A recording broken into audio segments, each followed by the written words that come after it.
l'usine de production d'oxygène à l'hôpital Jason Sendwe, les machines tournent en plein régime. C'est plus de 50 cylindres, communément appelés bonbonnes, qui sont produits en 24 heures selon l'ingénieur Rachid Makungu, le responsable de l'usine.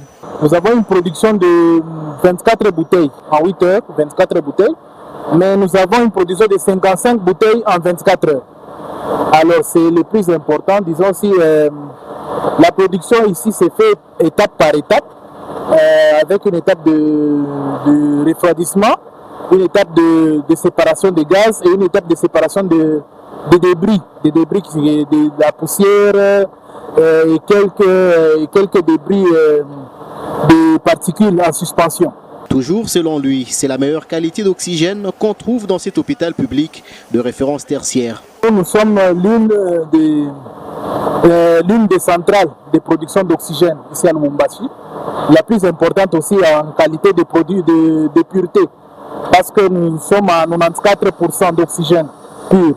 Quant aux conditions de travail, des précautions sont prises pour permettre une bonne sécurité des agents. Le risque pendant la production, on est exposé parce que ce sont des cylindres qui sont chargés à 150 bars de pression. Il y a risque d'explosion et risque d'être blessé parce que ce sont des métals, on manipule un peu de métal. Et aussi le risque d'être contaminé par les différents gaz qui sont rejetés.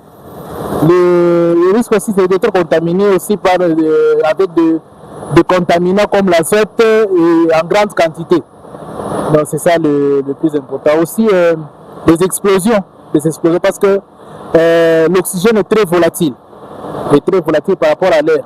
Signalons que cette dotation de l'usine de production d'oxygène a été rendue possible par le ministère de la Santé publique et Prévoyance sociale grâce au financement de la Banque mondiale. L'objectif était d'intervenir en toute urgence pour des cas de détresse respiratoire. C'est le même produit qui est acheminé dans les différentes chambres d'hospitalisation à l'hôpital Jason Sendwe. Grâce à l'oxygène mural, la prise en charge des malades est donc aisée dans cette structure. De l'oxygène mural couplé aux machines ultramodernes, voilà ces nouvelles conditions d'hébergement des malades à l'hôpital public de référence tertiaire Jason Sendwe.